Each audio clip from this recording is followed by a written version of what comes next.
Wyoming Territory, 1879. A time when the West was still untamed, when land stretched endlessly beneath vast skies, promising opportunity and new beginnings to those brave enough to claim it. For many men carving their existence from this rugged landscape, finding a wife meant placing advertisements in Eastern newspapers, seeking companionship to soften the harsh edges of frontier life. But what happens when the bride who arrives bears scars that make her unmarriageable by society's cruel standards?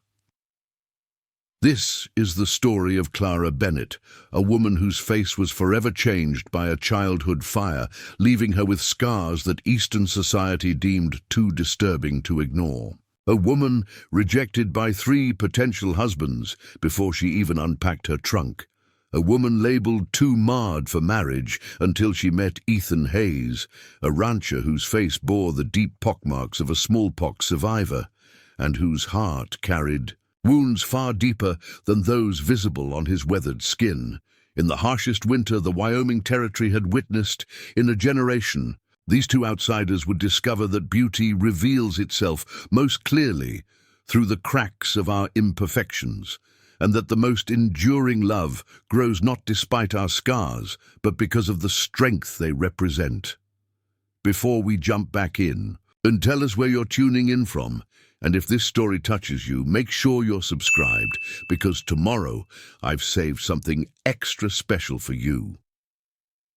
Clara Bennett stood on the train platform in Willow Creek, Wyoming Territory, her breath forming wispy clouds in the late autumn air. With gloved hands, she adjusted the wide-brimmed hat that shadowed her face, ensuring it tilted at the precise angle she had practiced countless times before her mirror in Boston.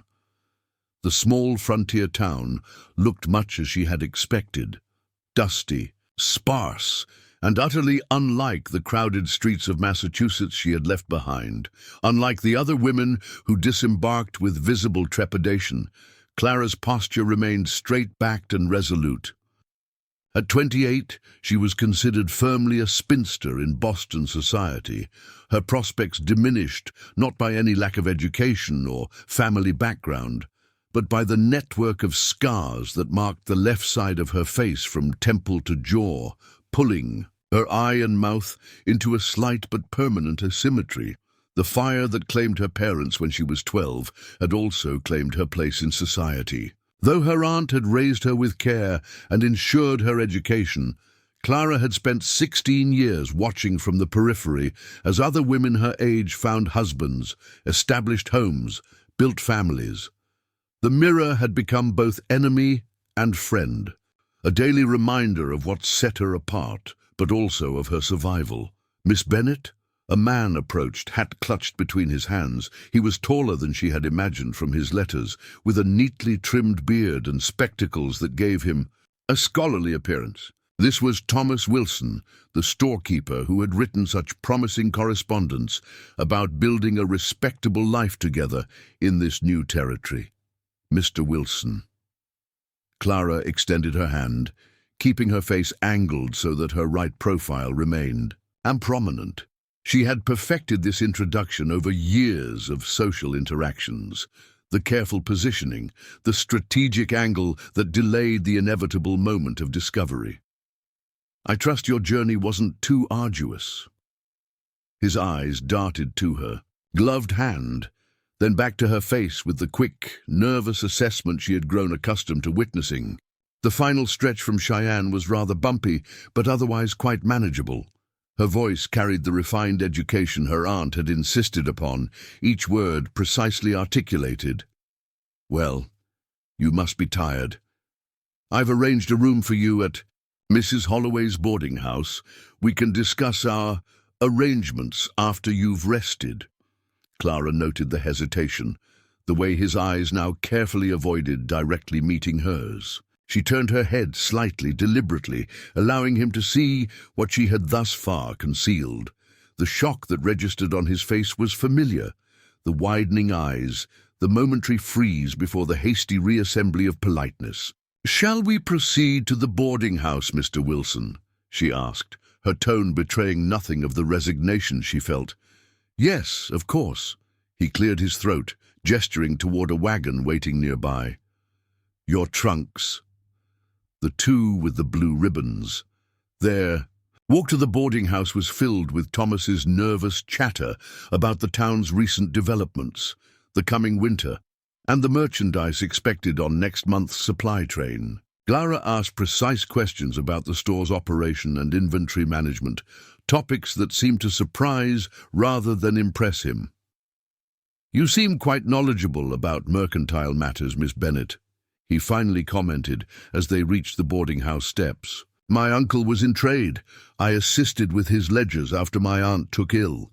Clara smiled slightly, careful not to emphasize the pull of scarred tissue at the corner of her mouth.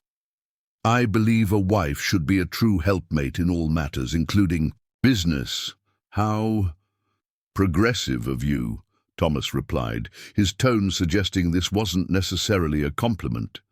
Mrs. Holloway proved to be a stout woman with shrewd eyes that assessed Clara without flinching. For this small mercy, Clara felt immediate gratitude.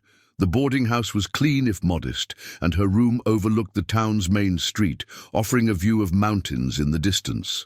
After Thomas took his leave with a promise to call upon her the following day, Clara carefully unpacked her most essential belongings. From a specially padded box, she withdrew the collection of lotions and ointments she had accumulated over the years, various physicians' remedies to soften scar tissue and reduce discoloration.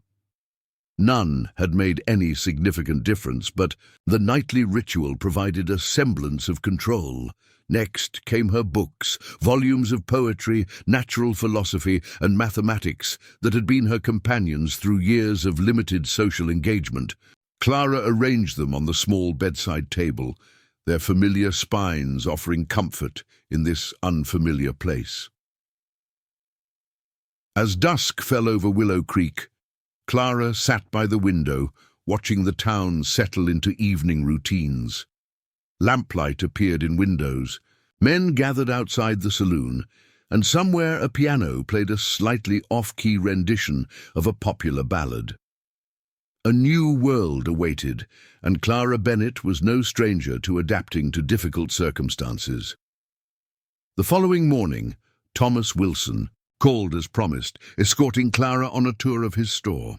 The establishment was larger than she had anticipated, well stocked with goods ranging from practical necessities to modest luxuries. Clara immediately noticed several inefficiencies in his display arrangement and the haphazard system of his account books. If you grouped household goods by purpose rather than size and implemented a proper inventory tracking system, you could reduce waste and improve customer satisfaction, she suggested, already envisioning how she might transform the cluttered shop into a model of efficiency. Thomas's smile grew strained. "I've managed quite adequately these past 4 years, Miss Bennet. Most ladies find the fabric section more appealing." He attempted to guide her toward the bolts of calico and gingham.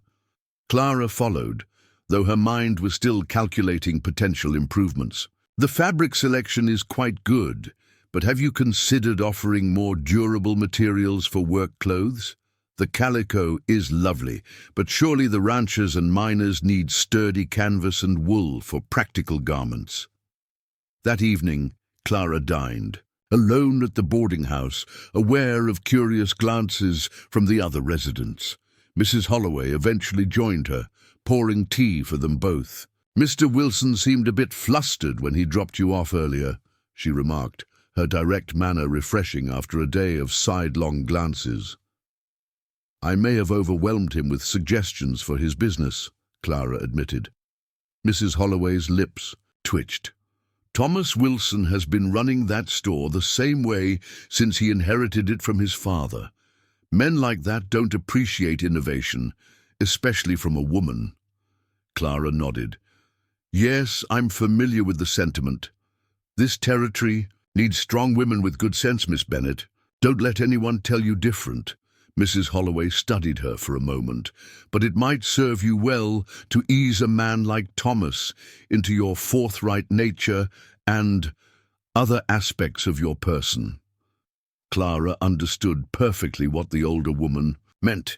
She had received similar advice throughout her life to make herself smaller, less noticeable, less herself in hopes of gaining acceptance. She had never been particularly skilled at this form of self-effacement. The next 3 days passed in a similar fashion. Clara attempted to show interest in the aspects of mercantile life that Thomas deemed appropriate for a wife. Arranging displays, welcoming customers with a smile, serving coffee to the men who gathered to exchange news, but inevitably her natural inclinations would emerge. She reorganized an entire shelf of tinned goods while Thomas was occupied with a customer. She corrected his arithmetic when he miscalculated a sale. She discussed the territorial legislature's latest policies with a visiting cattle buyer, displaying far more knowledge than Thomas himself possessed. On the 4th day, Clara arrived at the store to find Thomas unusually solemn. "Miss Bennet," he began, ushering her into the small office behind the counter. "I've given our arrangement considerable thought." Clara already knew what would follow. She had seen the discomfort in his eyes grow with each passing day, especially when customers stared openly at her scarred profile or children asked tactless questions within his hearing. "I believe we may not be as compatible as our correspondence suggested," he continued. "You are certainly an intelligent and capable woman, but I fear you would not find contentment in the life I can offer." "You mean you fear your customers would find my appearance disturbing?" Clara replied, no bitterness in her tone, merely a statement of fact. Thomas had the grace to look embarrassed. "You deserve someone who can appreciate your unique qualities. I've taken the liberty of mentioning your situation to Richard Blackwood. He owns the newspaper and printing office at the edge of town. Perhaps you would be better matched. And so, for the price of a sincere apology and an introduction, Thomas." Wilson dissolved their agreement. By that afternoon, Clara found herself redirected to the modest offices of the Willow Creek Sentinel, where Richard Blackwood, a widower of 40 with intelligent eyes and a scholarly demeanor, received her with cautious interest. Richard proved to be everything Thomas Wilson was not: well-read, articulate, and seemingly unfazed by her appearance. His newspaper operation was small but respectable, serving Willow Creek and the surrounding ranches with weekly news, territorial updates, and advertisements. "I need someone with literacy and intelligence," he told her during their first meeting. "Someone who can help with typesetting, proofreading, and perhaps even write articles of interest to our female readers. Your background seems well suited." Clara allowed herself a flicker of hope. "I would welcome intellectual engagement. My education includes literature and composition." As the days passed, Clara found genuine enjoyment in the newspaper work. Richard's respect for her abilities seemed sincere, and for the first time since arriving in Wyoming, she began to envision a possible future. They spent evenings discussing books and current events, finding common ground in their love of ideas. But as their courtship progressed, Clara began to notice a pattern.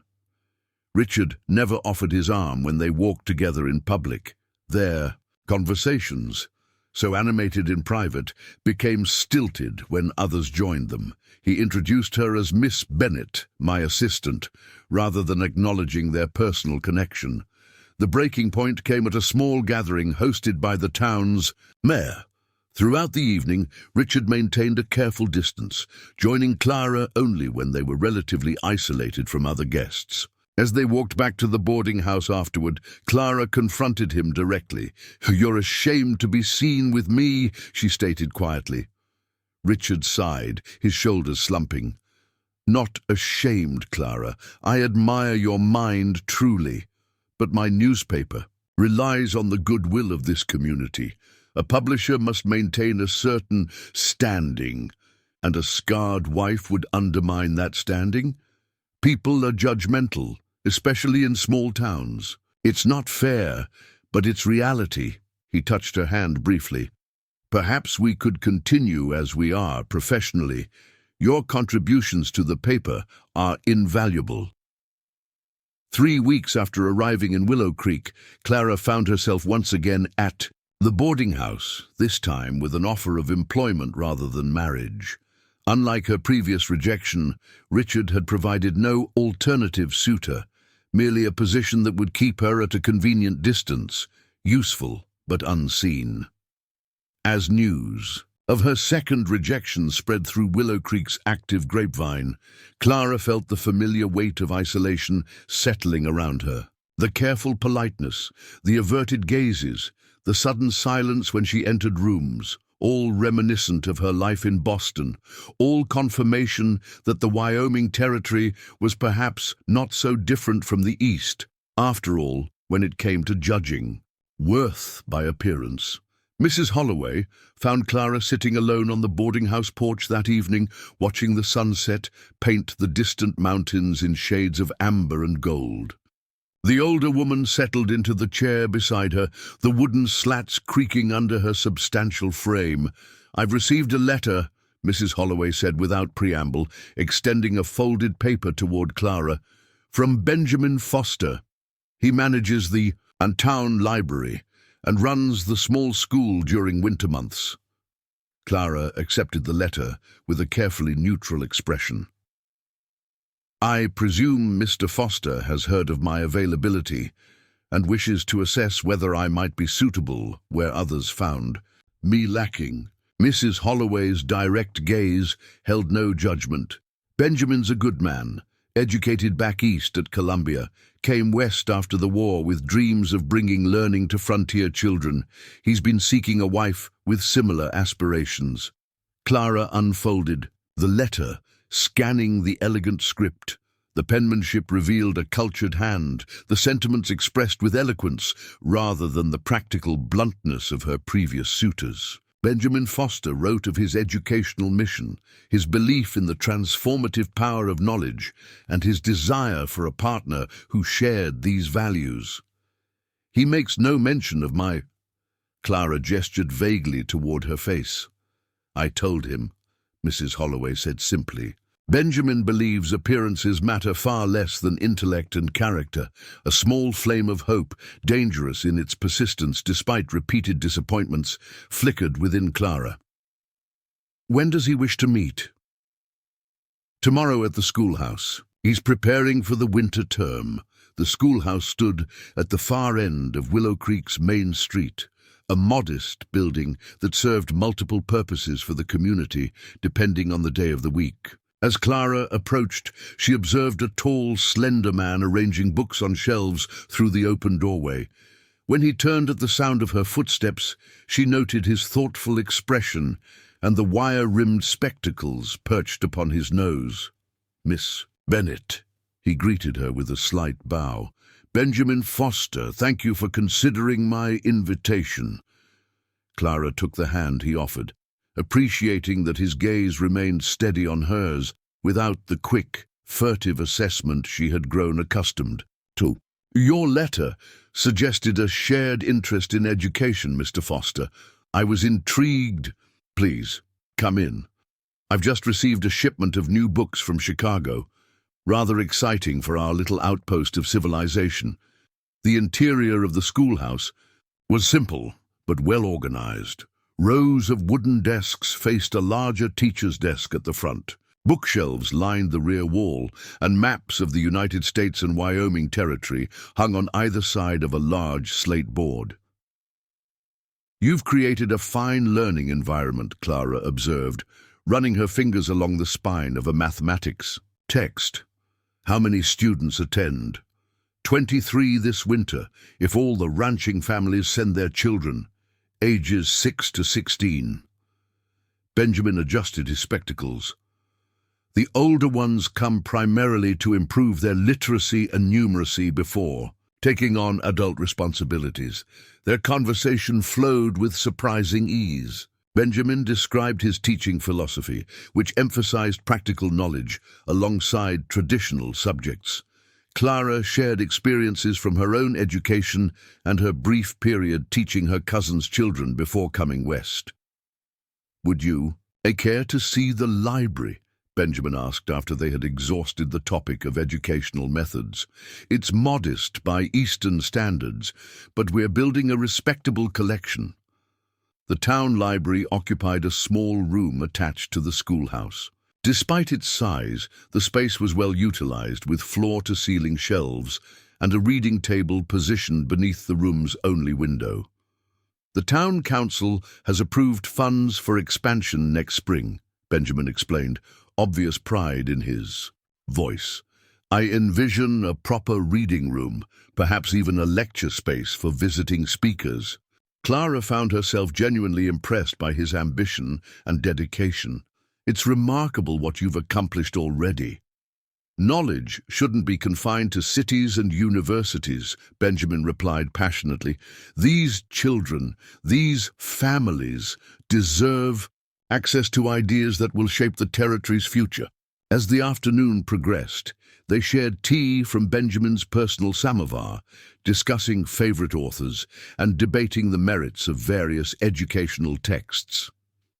For the first time since arriving in Willow Creek, Clara felt truly engaged. Her mind, stimulated by conversation that valued her thoughts rather than merely tolerating her presence. Would you consider joining me for supper tomorrow evening? Benjamin asked as their meeting drew to a close. The hotel dining room serves an acceptable meal, and I'd enjoy continuing our discussion. Clara agreed, the dangerous hope growing, stronger despite her efforts to temper it with the wisdom of recent experience.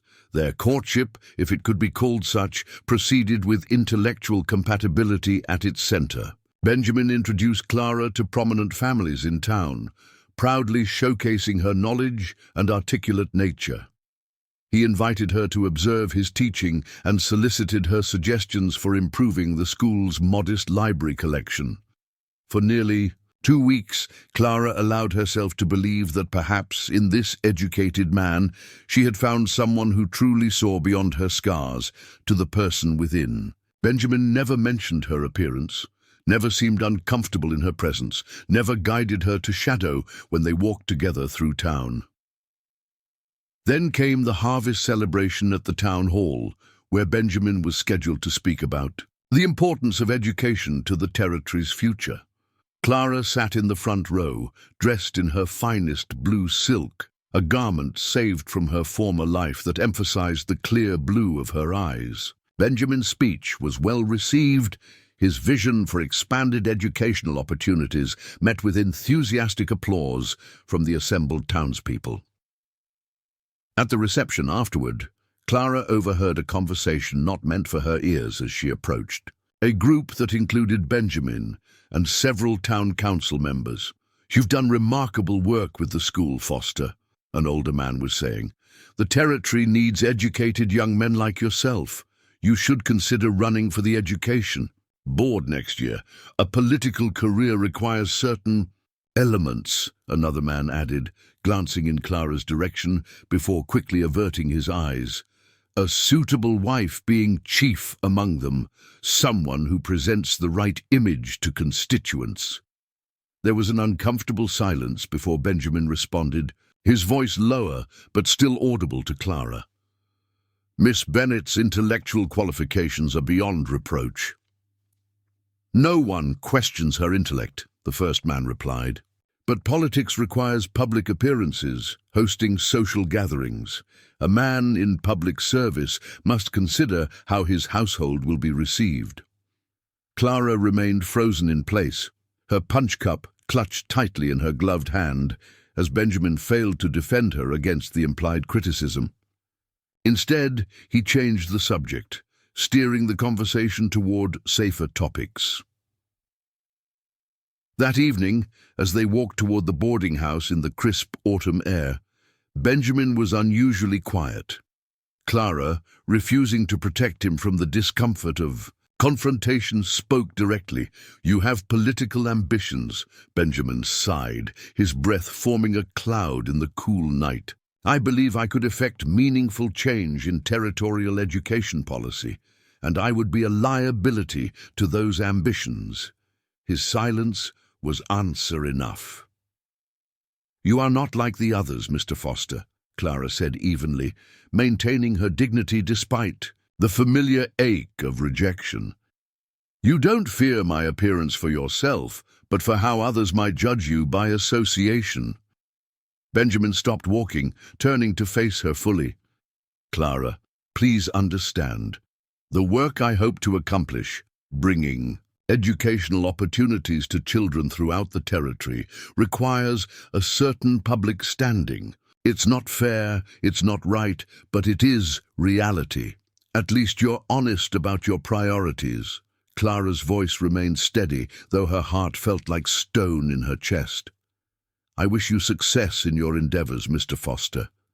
Your educational vision has merit, even if your courage does not. 5 weeks after arriving in Willow Creek, Clara Bennett found herself alone once more. This third rejection, perhaps the most painful because it had offered genuine intellectual connection before revealing its conditionality, left her facing limited options in a town where her story was now well known. Mrs. Holloway found her the following morning, methodically packing her trunks. Returning east, the older woman asked, leaning against the doorframe. I haven't decided, Clara replied, carefully folding a shawl. My aunt's house was sold after her passing. I have some savings, but limited connections in Boston now. Mrs. Holloway studied her for a moment before speaking. I've received a letter from Ethan Hayes. Clara paused in her packing. Another prospective husband? I think I've exhausted Willow Creek's supply of eligible men willing to consider a scarred bride, only to find her ultimately unsuitable. Hayes owns the Broken Arrow Ranch, about 30 miles north of here. Good operation, modest but well managed. His housekeeper is returning east to care for an ailing sister. He needs someone to manage the household. Clara raised an eyebrow. And he's heard about the unmarriageable woman with the scarred face who needs employment? He's heard about an educated Eastern woman who couldn't find a man in Willow Creek with backbone enough to recognize her worth, Mrs. Holloway corrected firmly. Ethan Hayes isn't looking for a conventional wife. He's offering a position, room, board, and wages in exchange for running his household. Why would he consider me when there must be local women who could fill such a role? Mrs. Holloway extended another letter. Read it yourself. He'll send a wagon at the end of the week if you're interested. Later that night, Clara read the brief, direct letter by lamplight. The handwriting was strong but uneven, as if written by someone unused to correspondence, or perhaps hindered by some physical limitation. There were no flowery sentiments or romantic overtures, just straightforward terms and a simple statement. I don't care what you look like or what the town thinks. I need someone competent who can manage a household and stand their ground. The ranch is isolated and the work is demanding, but you'll be treated with respect. As the first snowflakes of an early winter began to fall past her window, Clara Bennett considered her dwindling options. Return east to an uncertain future and the familiar prejudices of Boston society. Seek employment in Willow Creek, where her repeated rejections had become common knowledge. Or accept this final offer from a rancher she had never met, whose blunt letter suggested at the very least an honesty the others had lacked. The snow continued to fall, heavier now, blanketing Willow Creek in pristine white. By morning, the world would be transformed. Perhaps, Clara thought as she carefully refolded the letter, it was time she transformed as well, not by hiding or diminishing herself as others had always wanted, but by finding a place where her resilience might finally be counted as strength, rather than burden. The wagon that arrived for Clara at week's end was solid and well-maintained, though clearly designed for function rather than comfort. The man who drove it introduced himself as Sam Lawson, foreman of the Broken Arrow Ranch, a weathered individual with sun-creased eyes and a quiet demeanor. Miss Bennett, he nodded respectfully, not dismounting. Got room for one trunk and whatever else you can fit there. He gestured to a small space behind the seat, Weather's turning fast. Best we get moving. The sky confirmed his assessment, heavy clouds threatening more snow. Clara had packed with practical efficiency, prioritizing her books and warm clothing over the few fashionable items she'd brought from Boston. Mrs. Holloway pressed a small package into her hands as they said their goodbyes. "Dried herbs from my garden," she explained, "for cooking and medicine, and this," she added a folded piece of paper, "my recipe for liniment, helps with aches from hard work, which you'll have plenty of out there." Clara was touched by the woman's practicality and kindness. "Thank you for everything, Mrs. Holloway." "You write when you're settled," the older woman instructed firmly. "And remember, Wyoming women don't bend. We adapt and stand our ground." The journey to the Broken Arrow stretched from hours into a full day as the snow began falling in earnest, forcing them to travel at a cautious pace. Sam Lawson proved to be a man of few words, answering Clara's questions with brief, factual responses that offered little insight into what awaited her. "What sort of man is Mr. Hayes?" she finally asked directly as they followed a narrow trail through pine-covered hills. Sam considered this for a long moment. "Fair. Expects hard work because he works harder than anyone. Doesn't suffer fools." He glanced at her briefly. "Keeps to himself mostly since the pox. Mrs. Holloway mentioned he survived smallpox." "Bad case, 5 years back," Sam nodded. "Nearly died. Left him marked pretty heavy. Some folks in town can't look past it, so he stopped trying to make them comfortable." Clara absorbed this information with growing interest. A man who understood what it meant to be judged by appearance rather than character might indeed view her differently than the others had. As they crested a hill in the late afternoon, Clara caught her first glimpse of the Broken Arrow Ranch spread out in the valley below. The property was more substantial than she had anticipated. A sturdy main house, several outbuildings, a large barn, and corrals where cattle huddled against the intensifying storm. Smoke curled from the chimney, promising warmth within. "He runs one of the best cattle operations in the county," Sam volunteered, following her gaze. "Started with just 20 head after coming back from the war. Built it all himself." The main house was constructed of solid logs with a wide porch that wrapped around the front. Sam brought the wagon to a halt near the steps as the front door opened, spilling golden lamplight into the gathering dusk. The woman who emerged was stout and grey-haired, with a practical apron tied around her substantial waist. "You must be Miss Bennett." "I'm Martha Reynolds," she said, helping Clara down from the wagon. "Come in quickly, storm's picking up." Clara gathered her belongings, stamping snow from her boots before entering the warmth of the house. The interior was plain but well-maintained, with solid furniture and practical touches that spoke of masculine tastes tempered by a woman's organizing hand. A fire blazed in the large stone fireplace, and the air carried the aroma of cooking meat and fresh bread. "Mr. Hayes is out checking the herd with the hands," Martha explained, leading Clara toward the kitchen at the rear of the house. "He'll be back for supper. Meanwhile, let me show you where things are. I leave in 3 days, so there's much to go over." Clara spent the next hour absorbing information about the management of the ranch house, where supplies were kept, how the storeroom was organized, which ranchers' wives might be willing to trade eggs for butter, and 100 other details essential to running an isolated homestead. "The kitchen garden's covered now, but I've kept a record of what grows best," Martha continued, showing Clara a meticulously maintained notebook. "Mr. Hayes likes things orderly, not fussy, mind you, but he appreciates knowing where to find what he needs."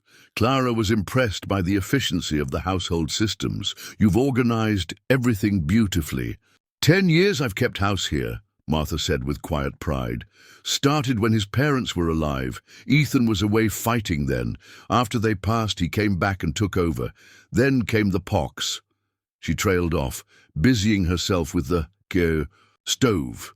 Before Clara could inquire further, the back door opened, bringing a rush of cold air and the sound of stomping boots. She turned to find herself face to face with Ethan Hayes. Her first impression was of height and strength. He stood well, over 6 feet, with the broad shoulders and powerful build of a man accustomed to physical labor. His hair was dark with threads of silver at the temples, suggesting he was in his late 30s. But it was his face that commanded attention. The pockmarks from smallpox covered his features extensively, creating a landscape of crater-like scars across his forehead, cheeks, and jaw. Some were shallow, others deep enough to cast small shadows in the kitchen's lamplight. His left eye drooped slightly where a particularly severe scar pulled at the lid. Yet his eyes themselves were startlingly clear and direct, the color of amber in the firelight. Clara stood her ground as those eyes assessed her, moving deliberately across her face, pausing briefly on her scarred left profile before returning. To meet her gaze, Miss Bennet. His voice was deep and slightly rough, as if unused to regular conversation. "Welcome to Broken Arrow." Clara inclined her head. "Mr. Hayes, thank you for the opportunity." If her scarred appearance surprised or disappointed him, he gave no sign. Instead, he moved past her to wash his hands at the kitchen pump, his movements efficient and purposeful. "Sam says the North Pass might close if this snow keeps up," he said to Martha, drying his hands on a towel. "You may need to delay your departure." "All the more reason to make sure Miss Bennet understands her duties quickly," Martha replied, moving to check something in the oven. Ethan turned back to Clara. "We should discuss terms before you're trapped here by weather." Clara appreciated his directness. "I've read your letter, Mr. Hayes. You've been admirably clear about what the position entails." "Reading and seeing are different matters," he replied, his gaze steady. "This isn't a place for someone who needs society or comfort. Winters are harsh. Spring brings mud deep enough to swallow a horse. Summer's short and demanding. Fall is preparation for doing it all again. I'm not afraid of isolation or hard work, Mr. Hayes." Something flickered in his expression, not quite approval but acknowledgement. "Why did you come west, Miss Bennet? Your education suggests you had options in the east." The blunt question might have offended Clara weeks ago. Now she found his forthrightness refreshing. "My aunt passed away last year. She had raised me since childhood when a fire claimed my parents and left me." She gestured briefly toward her scarred face. "Massachusetts society has limited tolerance for imperfection, particularly in women of marriageable age." Ethan nodded slightly, as if this confirmed something. "And what do you expect from this arrangement?" "Every bargain has 2 sides," Clara considered carefully before responding. "Respect, Mr. Hayes. Not pity or false courtesy, but basic acknowledgement of my capabilities. I don't require friendship, but I won't be treated as an object of curiosity or discomfort." "Fair terms," Ethan replied after a moment. "Here's what I offer. You'll manage the household, which includes cooking, cleaning, mending, and keeping accounts. During calving season, everyone works where needed. Kitchen, barn, wherever hands are short. You'll have Sundays to yourself. When weather permits, a monthly allowance for personal needs and use of the library. Your quarters will be the room at the top of the stairs, previously Martha's." Clara was struck by the comprehensive nature of his offer, pragmatic but not ungenerous. "The terms seem reasonable," Martha interjected gently. "Perhaps Miss Bennet would like time to rest before making decisions. She's had a long journey." "There's a storm coming, and you're leaving in 3 days," Ethan replied, not unkindly. "Time is a luxury we don't have." That night in the neat bedroom Martha had prepared, Clara sat by the window watching snow accumulate in the ranch yard. The honesty of Ethan Hayes's proposal resonated with her practical nature. No false promises or romantic illusions, just straightforward terms for a working arrangement. After the disappointments in Willow Creek, such clarity was almost refreshing. Yet, questions lingered. What kind of life would she build in this remote place with a man so marked by disease and clearly private? Could two people wounded in different ways, she by fire, he by illness, forge something worthwhile from necessity? Morning brought heavier snowfall and the realization that decisions couldn't be postponed. Over breakfast, Clara announced her acceptance of Ethan's terms. If he felt either satisfaction or misgiving, his scarred features revealed nothing. "Good," he said simply. "Martha will show you the accounts today. I need to check the South Range. Some calves got separated in the storm." After he left, bundled against the cold, Martha gave Clara a measured look. "He's a fair employer, Miss Bennett. Treats his hands well, pays on time, and never raises his voice, even when mistakes are made." "But," Clara prompted, sensing there was more. Martha sighed, beginning to clear the breakfast dishes. "The pox changed him, not just his face. Before he'd ride into town regular, attend socials, even played fiddle at dances, had plans to marry the banker's daughter. What happened? When he fell ill, she visited once. Just once." Martha's tone hardened, couldn't bear the sight of him after, said she wasn't strong enough to face the stares they'd get. Since then, he stays to himself, runs the ranch, works from dawn until dusk, speaks when necessary, not a word more. Clara helped with the dishes, absorbing this information. People fear what they don't understand. Martha gave her an appraising look. "You speak from experience.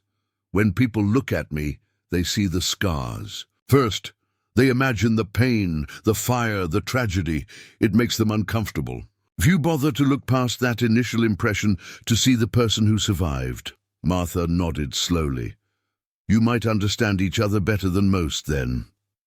The next 3 days passed in a flurry of activity as Martha transferred her knowledge of running the Broken Arrow household. Clara discovered the ranch was largely self-sufficient by necessity. They smoked their own meat, preserved vegetables from a substantial garden, made soap from rendered fat, and maintained an efficient system for everything from laundry to tracking cattle sales. Ethan himself remained scarce during daylight hours. Despite the snow, ranch operations continued. Animals needed tending, repairs couldn't wait for fair weather, and the small crew of hands who lived in the bunkhouse required management.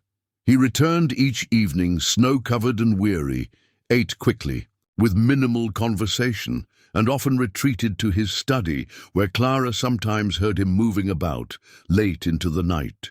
"I'll be checking the south pasture today," Ethan said, already turning toward the barn. Some of the younger cattle may have struggled in the storm.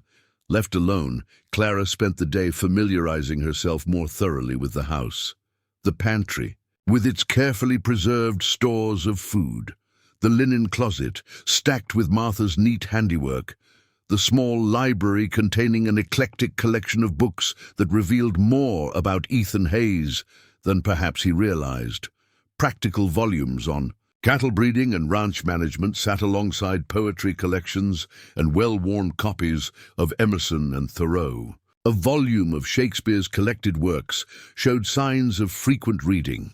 Its spine cracked at Macbeth and The Tempest. Clara ran her fingers along the book's spines, piecing together an image of the man who had selected them. By late afternoon, she had prepared a hearty stew and cornbread for the evening meal, working from Martha's meticulously recorded recipes. As she worked, Clara contemplated the strange turn her life had taken. A month ago, she had been facing genteel poverty in Boston. Now she stood in a remote Wyoming ranch house, preparing to assume responsibility for a household far from civilizations and comforts. Ethan returned as twilight painted the snowy landscape in shades of purple and pink. He stamped snow from his boots on the porch, then hesitated almost imperceptibly at the threshold, as if struck by the sight of a woman who wasn't Martha moving about his kitchen. "Something smells good," he offered, hanging his coat by the door. "Beef. Stew with root vegetables," Clara replied. "There's hot water for washing up." They ate in companionable silence, the awkwardness Clara had anticipated failing to materialize. Ethan ate with appreciation rather than the distracted haste she'd observed on previous evenings. When he finished, he gestured toward the book she'd left on a side table. "You found the library?" "Yes." "You have an interesting collection." Ethan nodded. "My mother believed in education, even out here. My father thought books were impractical, but she insisted.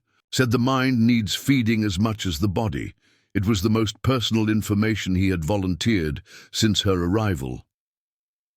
Clara recognized the significance of this small disclosure. "She sounds like a wise woman." She was. Ethan rose, gathering their dishes. "I'll help with these. Then I need to review breeding records. Calving season starts in 6 weeks, and we need to be prepared." To Clara's surprise, Ethan proved to be an efficient kitchen helper, washing dishes with the same methodical care he appeared to bring to all tasks. Working alongside him, she was acutely aware of his size and strength, but also of his careful movements. A man accustomed to measuring his actions in a world that seemed too small for his frame. The following days established a rhythm that suited Clara's organized nature. She rose before dawn to prepare breakfast for Ethan and the hands. By the time the men trudged in from the bunkhouse, she had hot coffee, biscuits, and salt pork waiting. Ethan ate quickly, discussed the day's work with Sam, then headed out to begin ranch operations that continued regardless of the bitter cold. Clara filled her days with household tasks, discovering that managing the remote ranch house required both planning and adaptability. She took inventory of their supplies, reorganized the kitchen for greater efficiency, and began reviewing the account books that documented the ranch's business transactions. December deepened, bringing shorter days and longer nights. The snow, drifts grew taller against the barn walls, and the paths between buildings required daily clearing. Clara adapted to ranch life with determination, tackling each new task as a challenge to be mastered rather than an obligation to be endured. Week into her tenure, Clara was in the kitchen kneading bread dough when she heard the commotion outside. Men's voices raised in alarm, the sound of boots pounding across the porch. The door burst open and Sam appeared, supporting a young ranch hand whose face was grey with pain. "Miss Bennett, it's Parker, caught his arm in machinery at the south barn," Sam explained urgently. "Ethan's bringing the doctor from town, but that's 2 hours at best." Clara wiped flour from her hands, her mind already assessing the situation. "Bring him to the kitchen table. I'll need clean linens, hot water, and my trunk from upstairs, the small leather case inside it." Sam looked momentarily startled, then nodded, recognizing the authority in her voice. With the help of another hand, they eased the injured young man onto the sturdy kitchen table. Clara quickly cleared the surface, her movements precise and controlled despite the tension in the air. "What's your name?" she asked the young man, whose eyes were wide with fear and pain. "James Parker, ma'am," he managed through gritted teeth. "Everyone calls me Parker." "Well, Mr. Parker, I'm going to examine your arm now. Try to hold still." Clara gently unwrapped the blood-soaked bandana they'd hastily tied around his forearm, revealing a deep laceration that ran from wrist to elbow. The wound was serious, but had missed the major blood vessels. Fortunate, or the young man would have bled out before reaching the house. Still, it required cleaning and stitching to prevent infection. When Sam returned with her requested supplies, Clara opened the leather case that had belonged to her physician uncle. Inside, neatly arranged, were basic medical instruments and supplies: forceps, needle and silk thread, small scissors, and bottles of carbolic acid and laudanum. "My uncle was a doctor in Boston," she explained, seeing Sam's surprised expression. "He taught me basic medical treatment when I assisted in his practice." Working methodically, Clara cleaned the wound with carbolic solution, administered a careful dose of laudanum for pain, and began the delicate process of stitching. Her hands remained steady, her focus absolute, as she closed the wound with neat, even sutures. Parker had fallen into a merciful doze from the laudanum when the door opened, admitting a blast of cold air and Ethan, followed by a grey-haired man carrying a medical bag. "Doc Wilson," Ethan introduced briefly, his eyes taking in the scene, Clara finishing the last stitch, her sleeves rolled up, blood on her apron, but her expression composed. The doctor approached, examining Clara's work with professional interest. "These are well placed," he commented, inspecting the sutures. "Clean, too. Where did you learn medical stitching, Miss Bennett?" "My uncle, Dr. Lawrence Bennett of Boston General. I assisted him for several years." Dr. Wilson nodded approvingly. "Well, there's little for me to do here except compliment your technique. The wound will need watching for infection, but the closure is excellent." After the doctor had left, Parker had been settled in the bunkhouse with instructions for care, and the kitchen restored to order. Clara found Ethan regarding her with an expression she couldn't quite interpret. "You didn't mention medical training," he said finally. "You didn't ask about my specific skills," Clara replied, washing blood from her hands at the kitchen pump. "My uncle believed women should understand practical medicine. It proved useful. Today," Ethan's gaze remained on her, assessing. "Parker's our best horseman. If he'd lost the use of that arm—" He left the sentence unfinished. The wound was clean and straight. With proper care, he should regain full function. "Thank you." The words were simple, but carried weight beyond their brevity. Clara inclined her head slightly, acknowledging his gratitude without requiring elaboration. That evening, instead of retreating to his study after supper, Ethan remained at the table, as Clara reviewed the household accounts. "Your ledger system is different from Martha's," he observed. "I've organized expenses by category rather than date," Clara explained. "It makes tracking specific costs more efficient over time. I can revert to the previous system if you prefer." Ethan studied the neat columns of figures. "No, this is more practical. I've been considering a similar approach for the ranch accounts." This led to a discussion of record-keeping methods that lasted well into the evening, revealing Ethan's shrewd business acumen beneath his taciturn exterior. Clara found herself intellectually engaged for the first time since arriving at Broken Arrow, offering suggestions from her experience with her father's business affairs. "You know a great deal about financial management for someone who worked." "As a physician's assistant," Ethan remarked. "My father was an accountant before the fire," Clara replied. "He believed daughters should understand money matters as thoroughly as sons." Ethan considered this. A practical philosophy, unusual but practical. As December progressed, Clara noticed subtle shifts in the household dynamics.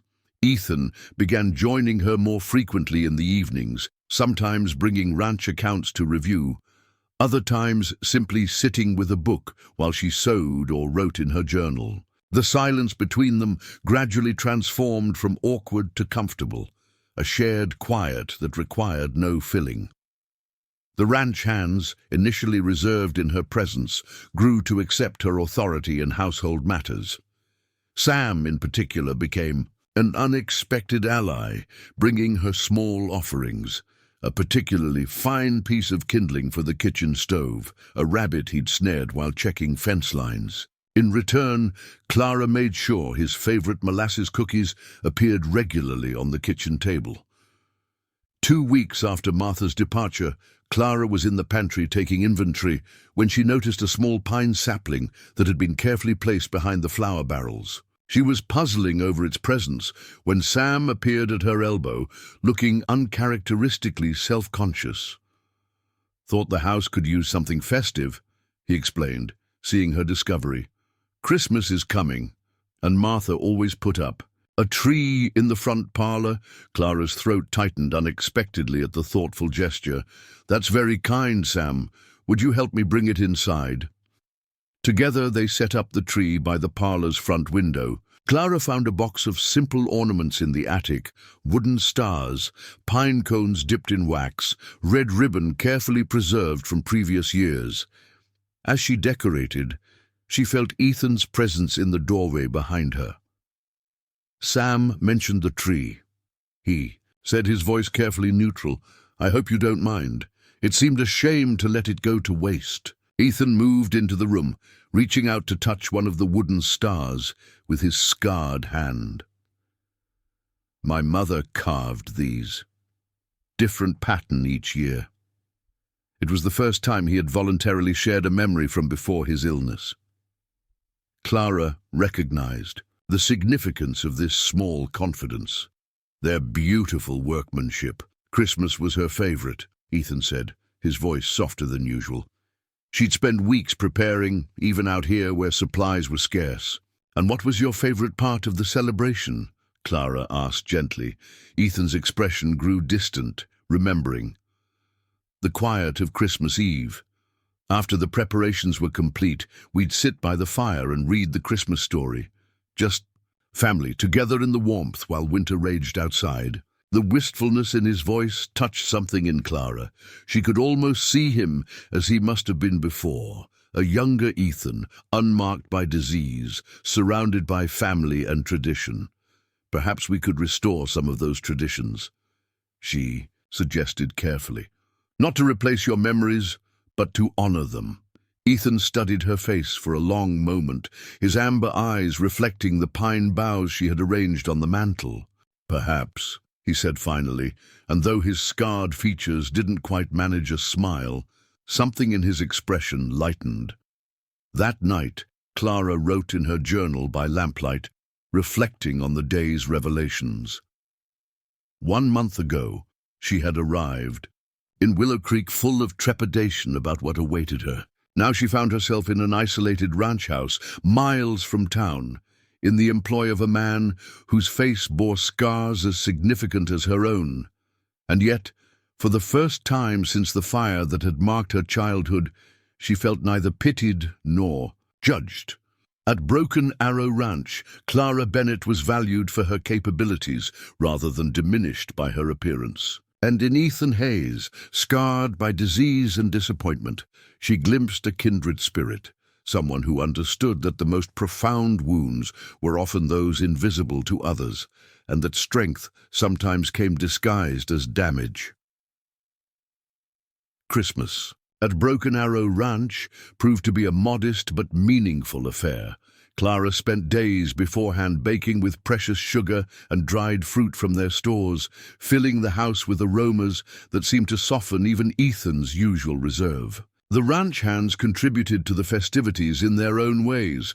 Sam carved a delicate wooden box for Clara, while Parker, his arm healing well, fashioned ornaments from scraps of leather and metal. On Christmas Eve, after a dinner more elaborate than their usual fare, Ethan surprised Clara by producing a small package wrapped in brown paper. "It isn't much," he said, handing it to her as they sat before the fire, the ranch hands having retired to the bunkhouse with full stomachs and gifts of tobacco and warm socks. Clara unwrapped the package carefully to find a journal bound in soft leather, its cover embossed with a simple pattern of wildflowers. "I noticed your current one is nearly full," Ethan explained, watching her face. "Ordered this from a craftsman in Cheyenne last time I was there." The thoughtfulness of the gift touched Clara deeply. He had observed her private habit of writing. In her journal each evening, had noted its filling pages, and had selected something that acknowledged her inner life, rather than merely her practical contributions to the household. "It's beautiful," she said simply, running her fingers over the delicate embossing. "Thank you." Clara had prepared a gift as well, a hand-knitted scarf in deep blue wool that complemented his eyes. "For the cold mornings checking cattle," she explained as he examined the fine, even stitches. A comfortable silence settled between them as they sat before the fire, each occupied with their own thoughts, yet somehow together in a way that required no words. Outside, the vast Wyoming night wrapped around the ranch house, stars emerging one by one above the snow-covered valley. January brought blizzards that confined everyone to their respective quarters for days at a time. Clara used the enforced isolation to tackle long-neglected mending, take more detailed inventory of their supplies, and read her way through Ethan's library.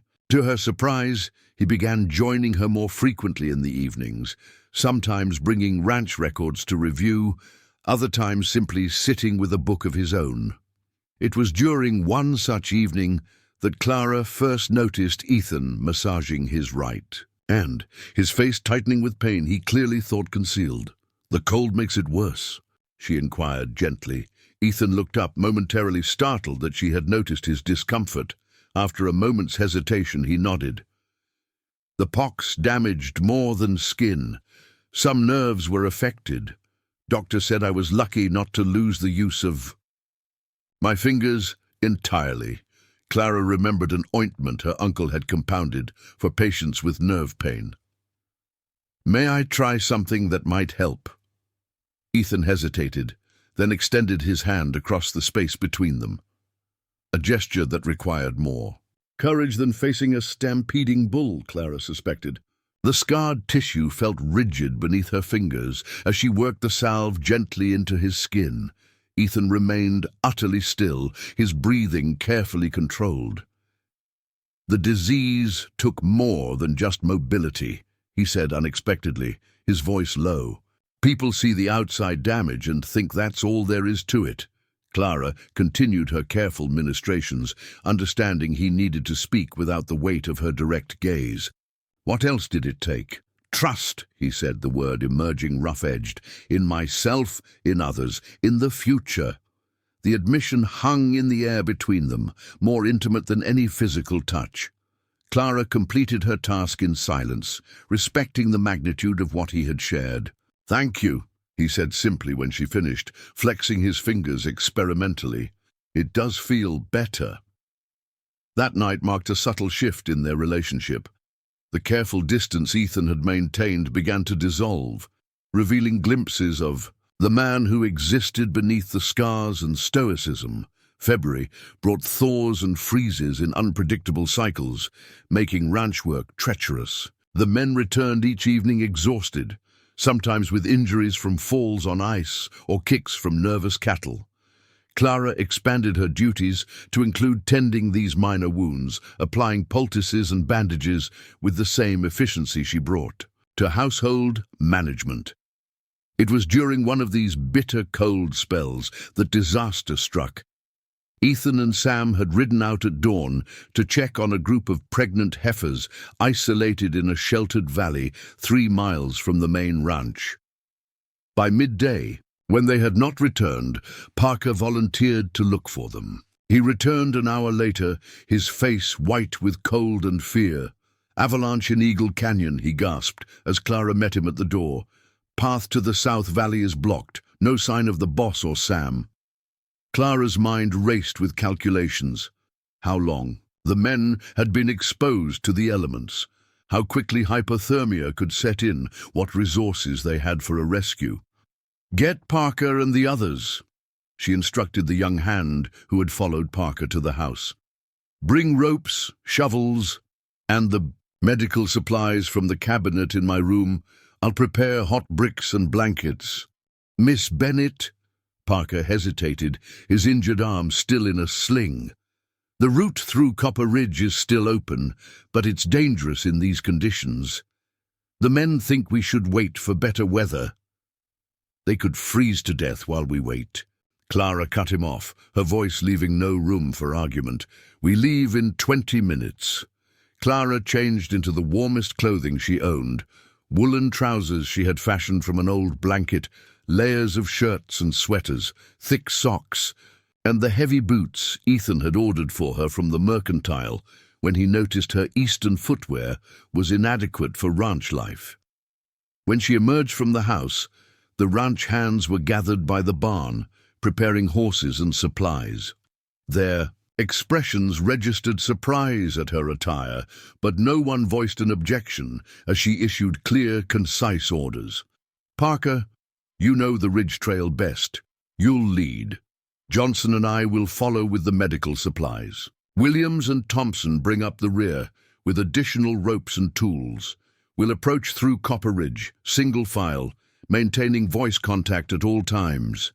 The men exchanged glances, unused to taking orders from a woman, but the urgency of the situation overrode any hesitation. Clara mounted the sturdy mare Ethan had designated for her use around the ranch, settling herself with the confidence of a woman who had learned to ride late but well. Copper Ridge earned its name honestly, a narrow trail along a rocky spine that glowed with reddish mineral deposits when the sun hit at certain angles. Treacherous in the best conditions, it was potentially lethal now, with ice glazing its surfaces and wind threatening to push riders from the narrow path. Clara focused on guiding her horse carefully, ignoring the gnawing fear that threatened to overwhelm her practical nature. The journey that normally took 30 minutes stretched to nearly 2 hours of careful navigation. When they finally descended from the ridge, Eagle Canyon spread before them, or rather, what remained of it. A massive wall of snow and debris had swept down the mountainside, obliterating the trail and part of the sheltered valley where the heifers had been kept. "Spread out," Clara called. "Look for any sign, tracks, disturbed snow, color that doesn't belong." The men fanned across the area, calling for Ethan and Sam. Clara scanned the terrain systematically, forcing herself to think like Ethan. The heifers had been kept in a natural enclosure formed by a stand of pines and a rock outcropping. If the men had reached them before the avalanche— "There!" she shouted, pointing toward a dark shape protruding from the snow near the tree line. "Parker, bring the ropes." As they approached, the shape resolved into the hindquarters of a horse, partially buried. The animal was dead, its body already stiffening in the bitter cold. Clara recognized Ethan's saddle blanket pattern with a sinking heart. "They must be nearby," she said, fighting to keep her voice steady. "They wouldn't have abandoned their mounts unless they were seeking shelter." The rock outcropping that formed one wall of the heifer's enclosure rose about 15 feet high, with a slight overhang that might offer minimal protection. Clara circled it, scanning for any sign of human presence. A flash of color caught her eye, a scrap of fabric caught on a jagged edge of rock. "Here!" she called sharply. "There's an opening." Parker arrived at her side, peering into the darkness. "Could be a bear den, or it could be the only shelter available to men caught in an avalanche," Clara countered, already removing her gloves to better feel the edges of the opening. "Mr. Hayes, Sam, can you hear me?" At first, only silence answered. Then, faintly, a sound emerged, not a voice, but a deliberate tapping, 3 sharp raps followed by 3 more. "They're alive," Clara's voice cracked with relief. "Quick, the ropes! We need to widen this opening." What followed was a grueling test of endurance. As the rescue party carefully cleared snow and smaller rocks from the crevice entrance, the opening gradually widened enough for Clara, being the smallest among them, to squeeze through with a lantern. The space beyond was larger than the entrance suggested, a shallow cave extending about 12 feet into the rock face. Huddled at the back were Ethan and Sam. The foreman was unconscious, wrapped in both their coats, while Ethan hunched protectively beside him, his face grey with cold and exhaustion. "Clara?" Ethan's voice was hoarse with disbelief. "Later," she replied crisply, already assessing Sam's condition. "We need to get you both out of here before another slide comes down." Sam had suffered a broken leg and showed signs of hypothermia. Ethan had fared somewhat better physically, though his damaged hand was blue with cold and his lips had a worrying tinge of the same color. Moving them through the narrow opening required careful coordination and Clara's firm direction to the ranch hands. By the time they secured both men on horses for the journey home, darkness was falling, making the return through Copper Ridge even more perilous. Clara rode beside Ethan, supporting him when he swayed with exhaustion. "The heifers," he murmured at one point. "We were checking on them when we heard the slide start." "Johnson found them," Clara assured him. "They moved to higher ground instinctively, all safe, including the near-term ones." Ethan nodded, his eyes closing briefly. "You shouldn't have risked the ridge in these conditions." Clara met his gaze steadily. "Would you have done differently if our positions were reversed?" The question hung between them, finally answered with the barest hint of a smile on Ethan's wind-chapped lips. "No, but I would have expected no less from you." At that moment, as snowflakes began to fall around them and the difficult journey home still stretched ahead, Clara understood that something fundamental had changed. Ethan Hayes had seen her not just as capable or educated, but as his equal. Someone who would risk everything for what mattered, just as he would. And in his eyes, Clara Bennett, the mail-order bride rejected for being too scarred, had finally found what she had sought all along. Not just respect, but recognition of her true worth. The weeks following the avalanche rescue brought new dimensions to life at Broken Arrow Ranch. Sam's recovery confined him to a bed in the main house, where Clara tended his broken leg and gradually nursed him back to health. Ethan, though physically less injured, fought a persistent cough that had developed after hours in the frigid cave. Lung inflammation, Clara diagnosed, recognizing the symptoms from her uncle's practice. "You need rest and steam treatments." Ethan predictably resisted. "Calving season begins in 3 weeks. There's no time for coddling, and there's no time for burying the ranch owner either," Clara countered, meeting his stubborn glare with equal determination. "The men can manage the preparations. Parker knows the breeding program almost as well as you do." Their battle of wills ended in compromise. Ethan would rest mornings and submit to treatments, then supervise afternoon work from the house porch, delegating tasks rather than performing them himself. This new arrangement inadvertently created opportunities for them to interact in ways they hadn't before. Clara included Ethan in household decisions previously handled solely by her. Ethan, for his part, began explaining ranch operations and breeding philosophies as they reviewed ledgers. Together at the kitchen table, "These bloodlines," Clara noted, tracing a finger along a complex chart of cattle lineages, "you've developed them specifically for hardiness in winter conditions rather than merely size." Ethan nodded, pleased by her observation. "Wyoming winters. Gil Weekstock. Eastern buyers want impressive bulls, but smart ranchers breed for survival first, size second. Your approach seems more sustainable long-term." "Sustainability matters when you're building something to last," Ethan replied, his gaze meeting hers across the table.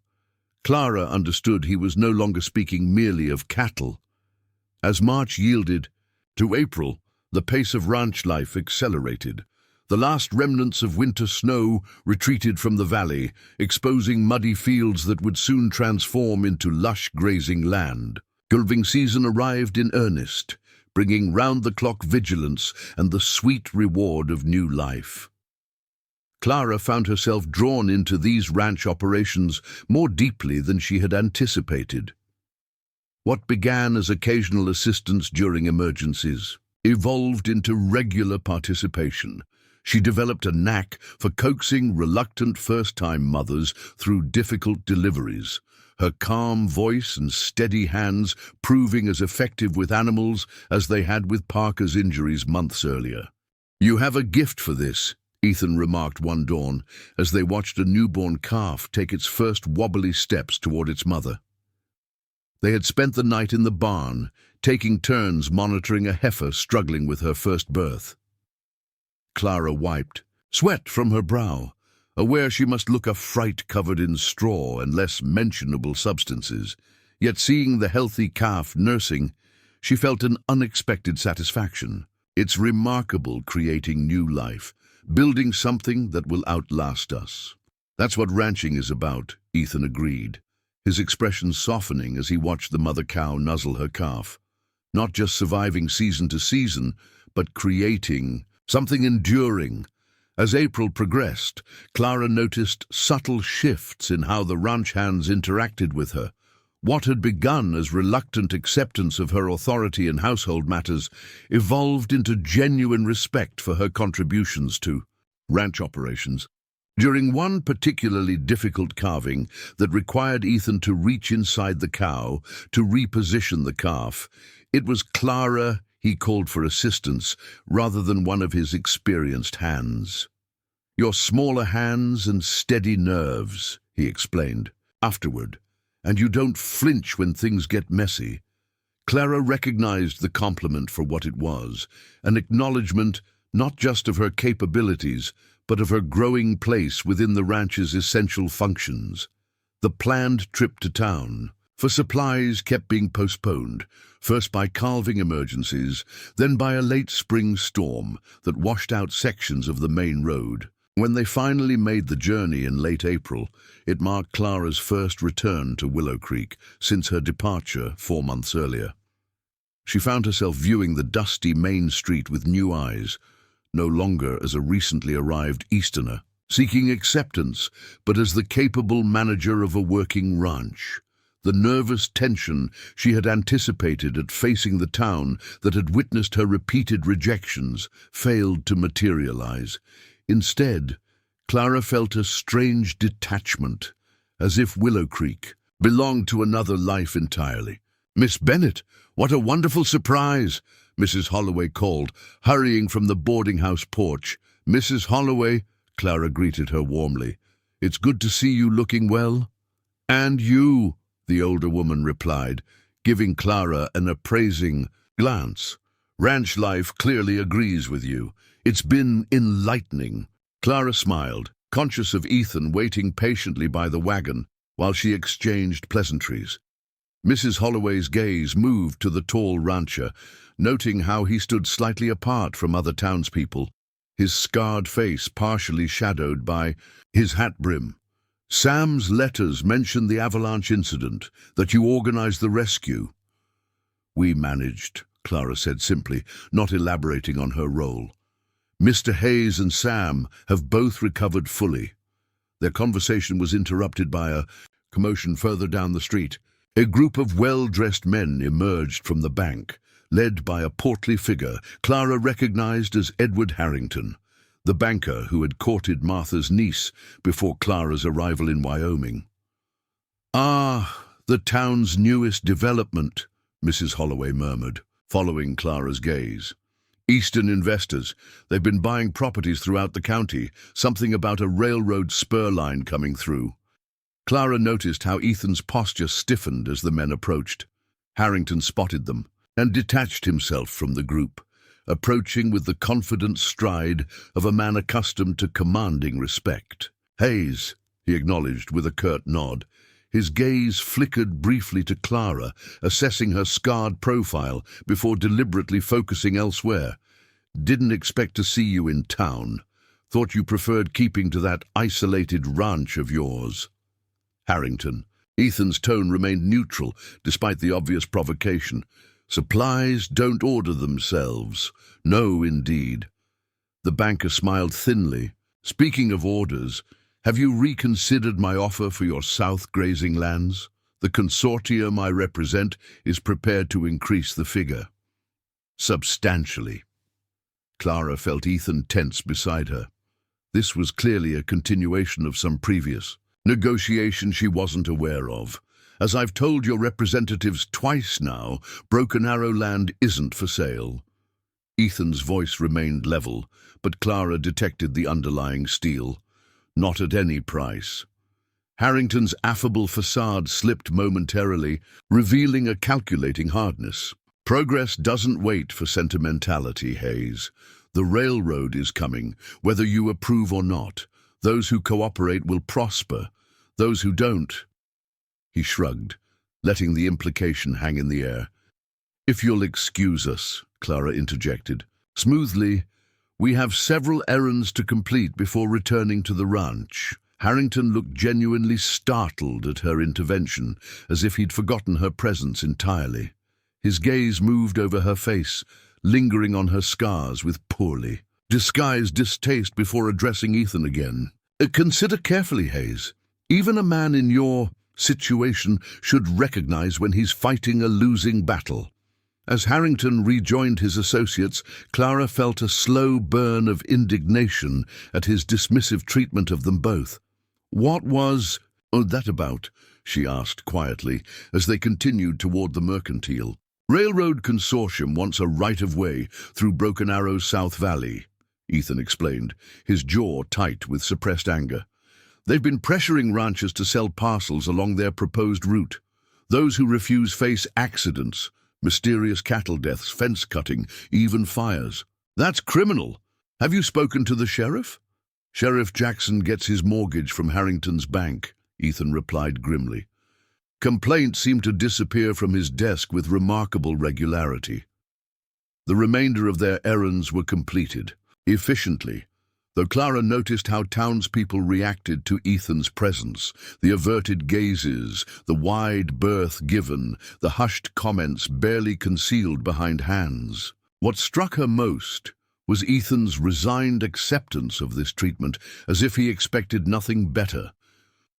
As they loaded their purchases onto the wagon for the return journey, Clara spotted a familiar figure hurrying toward them. Benjamin Foster, the schoolteacher who had courted and rejected her. "Miss Bennett," he called, slightly breathless from his haste. "I thought that was you. You're looking well." Clara acknowledged him with cool politeness. "Mr. Foster, the school appears to be thriving under your guidance." Benjamin nodded, his gaze darting nervously between Clara and Ethan. "Yes, enrollment has increased this term. I've implemented several educational approaches you suggested during our discussions." Clara felt a flicker of sardonic amusement at his careful avoidance of their failed courtship. "I'm glad to hear it. The children deserve the best education possible." An awkward silence fell before Benjamin cleared his throat. "I heard you've been managing Broken Arrow Ranch. That must be challenging." "Rewarding would be a more accurate description," Clara replied evenly. "Mr. Hayes runs a well-organized operation." Benjamin's eyes moved briefly to Ethan, taking in the pockmarked face before quickly looking away. "Yes, well, I should let you continue with your business. Good day, Miss Bennett. Mr. Hayes." As he retreated, Clara became aware of Ethan watching her with an unreadable expression. "Another of your Willow Creek suitors?" he inquired, his tone carefully neutral. "The last one," Clara confirmed, securing a bag of flour in the wagon bed. "He found my intellect admirable, but my appearance potentially damaging to his political aspirations." Ethan's scarred mouth tightened. "Fool," he said simply. The single word, spoken with such quiet conviction, warmed Clara more than any elaborate compliment could have. Their return to Broken Arrow coincided with the arrival of a spring thunderstorm, not the dangerous blizzards of winter, but a warm, persistent rain that transformed the ranch into a sea of mud and new grass. After unloading their supplies, Clara set about preparing supper, while Ethan met with Sam to discuss the day's developments in their absence. Later that evening, as thunder rolled across the valley, Clara sat at the kitchen table, updating the household ledger with their recent expenditures. Ethan entered quietly, setting a small package beside her workbook. "What's this?" she asked, looking up in surprise. "Something I picked up in town while you were visiting with Mrs. Holloway." Clara unwrapped the brown paper to reveal a small wooden box containing several glass vials of bright, high-quality inks, emerald green, royal blue, and deep burgundy. "For your journals," Ethan explained, suddenly appearing uncomfortable with the gesture. "I noticed you've been using that faded black ink since you arrived."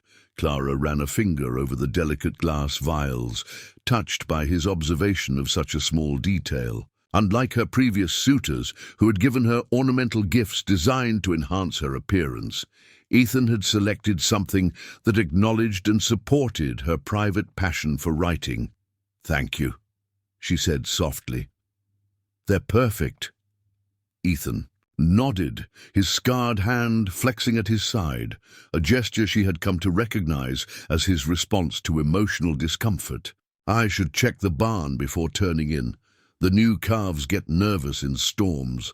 Clara watched him don his rain slicker and disappear into the deluge, understanding his need for space. Their relationship had developed according to clearly defined parameters, practical, respectful, and purposefully devoid of conventional romance. The gift represented a small step beyond those boundaries, and Ethan Hayes was not a man who stepped carelessly in any direction. Later that night, as lightning illuminated her bedroom in brief, brilliant flashes, Clara found herself unable to sleep. The day's events had stirred emotions she had carefully contained since arriving at Broken Arrow. The confrontation with Harrington troubled her, not merely for its immediate implications, but for what it revealed about the challenges Ethan faced beyond his physical scars. The banker's dismissive treatment, the townspeople's averted gazes, Benjamin's poorly concealed discomfort, all spoke to a man who had been systematically isolated by a society that feared visible difference. Yet this same man had built a successful ranch, earned the loyalty of good workers, and now faced down powerful interests that threatened what he had created. More significantly, he had offered Clara something none of her previous suitors had managed: genuine appreciation for her capabilities and character, scars and all. As thunder shook the house, Clara made a decision. Whatever threats Harrington and his consortium presented, Broken Arrow Ranch was worth defending, not just as her place of employment, but as the first place since childhood where she had been valued for her true self rather than diminished by her appearance. May arrived with an explosion of wildflowers across the valley and the first signs of serious trouble at Broken Arrow Ranch. Parker discovered a section of fence along the southern boundary cut during his morning patrol, allowing several valuable breeding cows to wander onto neighboring property. "It could be an accident," Sam suggested, as they discussed the incident over breakfast. "Wire breaks happen, especially after winter." 3 perfect cuts with wire cutters isn't an accident, Ethan replied grimly, spreading a rough map of the ranch across the kitchen table. "This is the 3rd incident this month. First the contaminated waterhole, then the mysterious grass fire that nearly reached the east pasture." Clara studied the map, noting where Ethan marked each occurrence. "They form a pattern," she observed, tracing a line with her finger. "All along the South Valley, precisely where Harrington's consortium wants to build their railroad." Ethan nodded, his expression darkening. "They're sending a message. Make it costly enough for me to resist, and eventually I'll sell." "We should document everything," Clara suggested. "Even if Sheriff Jackson won't act, a record of systematic harassment could persuade a territorial judge to intervene." Ethan looked skeptical. "Judges can be bought as easily as sheriffs, especially when railroad money is involved." "Not all of them," Clara countered. "My uncle corresponded with Judge William Morris in Cheyenne. He has a reputation for impartiality, even against powerful interests." A flicker of hope crossed Ethan's face. "You know him personally?" "Not directly, but my uncle spoke highly of his integrity. It's worth attempting communication at the very least." They agreed that Clara would draft a letter documenting the incidents, while Ethan and the hands would increase patrols of the vulnerable southern border. Sam organized the men into shifts, ensuring the property was monitored day and night. That evening, as Clara composed their appeal to Judge Morris, Ethan joined her at the kitchen table. For several minutes, he watched her write in silence, the scratching of her pen the only sound in the room. "Your handwriting is very precise," he observed finally. "Like everything else you do." Clara glanced up, surprised by the personal nature of the comment. My father insisted on it. He said good penmanship reflected an ordered mind. He was right about many things, Ethan said, nodding toward her nearly completed letter. Teaching his daughter to think clearly, encouraging her education. He believed women deserved the same intellectual development as men, Clara replied, her throat tightening with unexpected emotion. It had been years since anyone had spoken of her father with such respect. Many considered his views radical. Many prefer women decorative and docile, Ethan countered. Fortunately for Broken Arrow, you are neither. The simple statement, delivered without flattery or artifice, warmed Clara more deeply than flowery compliments ever had. In Ethan's forthright assessment, she recognized genuine appreciation for precisely the qualities that had made her unmarriageable in society's eyes. That reminds me, Ethan continued, reaching into his pocket. I've been meaning to give you this. He placed a small brass key on the table between them. For the locked drawer in my study desk, the ranch accounts are there, along with the deed to the property and other legal papers. Clara looked at the key, then back at Ethan, understanding the significance of this trust. Are you certain? I've watched you manage this household for months with more efficiency than I could hope to achieve, he replied, matter-of-factly. If anything happens to me during this business with Harrington, someone needs to know where everything stands. Nothing will happen to you, Clara said firmly, though the mere suggestion sent a chill through her. We'll face this together. Ethan's scarred mouth curved in the closest approximation to a smile his damaged features allowed. Together, then, the following days brought escalating provocations.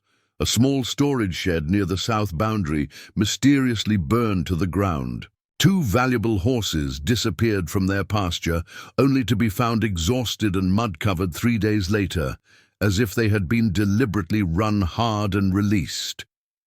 Clara documented each incident meticulously, building their case while assisting. With the increased workload these disruptions created, the ranch hands, initially skeptical of her involvement in security matters, gradually came to respect her analytical approach to identifying patterns in the harassment. Miss Bennett thinks they'll target the West Spring next, Sam told Ethan, after a strategy meeting where Clara had presented her assessment of vulnerable points. Says the timing and location suggest they're trying to circle the property, hitting our water sources one by one. Ethan studied the map where Clara had marked previous incidents. She's right. Parker, take Williams and set up watch at the west. Spring tonight. Don't engage anyone, just observe and report back. That night, Clara found it impossible to sleep, knowing men from Broken Arrow might face direct confrontation with Harrington's hired troublemakers. When she heard riders approaching well after midnight, she quickly dressed and hurried downstairs. Ethan was already on the porch, rifle in hand, as Parker and Williams dismounted, leading a third horse with a bound man slumped over the saddle. Found. Him laying charges at the spring, Parker reported grimly. Would have blown the entire water source to Kingdom Come if we hadn't stopped him. The saboteur proved to be one of Harrington's known associates, a man named Griffith who had been seen surveying the proposed railroad route. Despite his protests of innocence, the dynamite in his possession provided damning evidence of his intentions. We need to take him to the sheriff, Clara insisted, as they secured their prisoner in an empty tack room. Even Jackson can't ignore. He attempted destruction with explosives. Ethan looked doubtful. Jackson will find a reason to release him before morning. Then we go over Jackson's head, Clara replied firmly. We take Griffith and the evidence directly to Cheyenne, to Judge Morris. After heated debate, they agreed that Ethan, Clara, and Sam would transport the prisoner to Cheyenne the following day, while Parker and the remaining hands secured the ranch against further incursions. The journey to the territorial capital took 2 days of hard riding. Clara insisted on accompanying them despite Ethan's concerns, arguing that her connection to Judge Morris through her uncle might prove crucial in gaining a hearing. Cheyenne proved larger and more developed than Clara had expected, with permanent buildings replacing the temporary structures common in frontier settlements. The territorial courthouse stood in the center of town, an imposing structure that represented the growing influence of law in Wyoming's development. Judge William Morris received them with cautious interest, his shrewd eyes taking in their unusual party, a scarred rancher, a woman with burn marks on her face, a weathered foreman, and their sullen prisoner. "Miss Bennett," he acknowledged, recognizing her name from her letter. "Your uncle was a respected colleague. His assessment of character was rarely mistaken." His gaze moved to Ethan. "Mr. Hayes, I understand you've had difficulties with certain commercial interests in Willow Creek." "Difficulties is a mild term for attempted destruction of property and livelihood," Ethan replied evenly. Over the next hour, they presented their case. Clara's meticulous documentation of incidents, the physical evidence of dynamite, and Griffith's reluctant testimony when faced with the judge's stern questioning. Morris listened without interruption, his expression revealing nothing of his thoughts. "The territorial legislature has been concerned about railroad development practices," he said finally. "Your case is not the first instance of pressure tactics I've encountered." He shuffled through Clara's written records. "However, it is the most thoroughly documented. I commend your attention to detail, Miss Bennett." "Then you'll take action against Harrington and his consortium?" Clara asked hopefully. "I will issue an injunction preventing further survey or construction activities on or adjacent to Broken Arrow property pending a full investigation," Morris confirmed. "Additionally, Mr. Griffith will remain in territorial custody to face charges of attempted property destruction." Relief washed over Clara. They had won, at least temporarily. As they left the courthouse, Ethan's hand found hers briefly, a silent acknowledgement of their shared victory. Their return to Broken Arrow brought a welcome respite from tension. News of the injunction and Griffith's detention spread quickly through the county, causing Harrington's consortium to suspend their more aggressive tactics, at least for the moment. "They'll try again," Sam predicted as they discussed the situation. "Over supper. Different approach, perhaps, but men like Harrington don't abandon profitable ventures easily." "We'll be ready," Ethan replied with quiet confidence. "Meanwhile, we have a ranch to run." With the immediate threat diminished, life at Broken Arrow returned to its normal rhythms.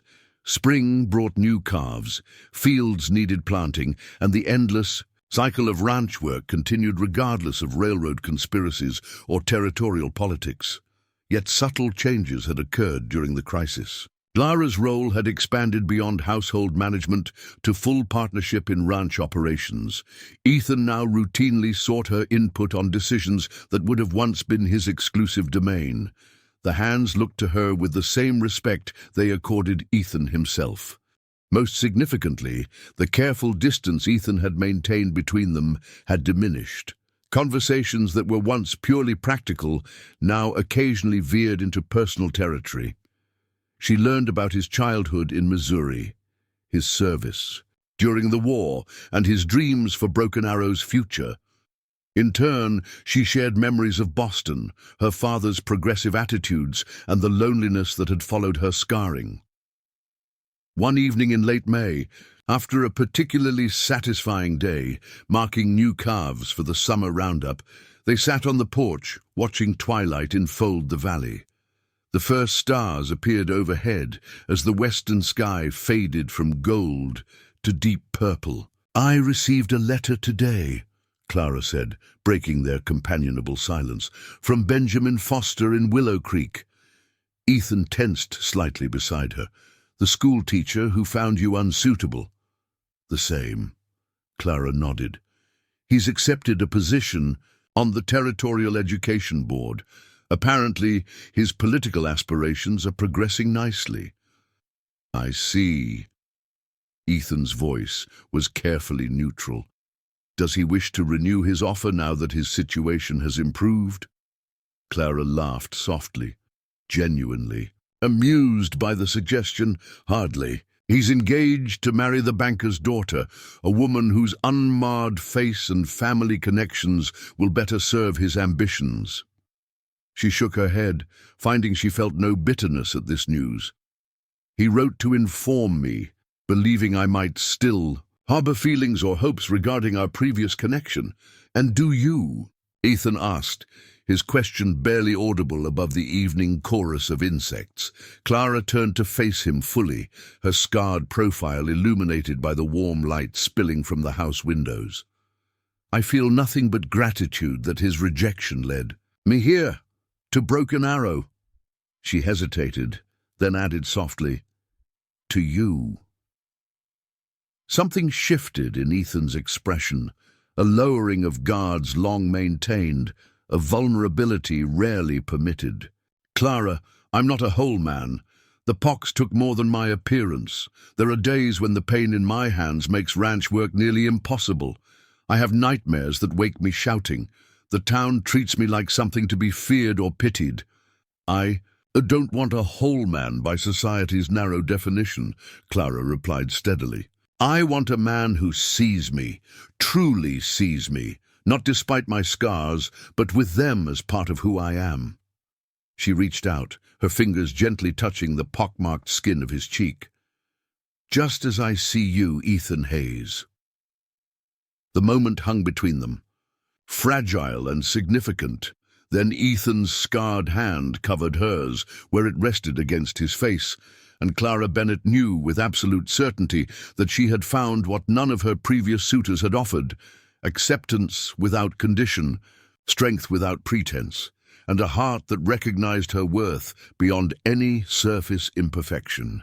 Summer blossomed across Broken Arrow Ranch, transforming the valley into a lush green paradise beneath endless blue Wyoming skies.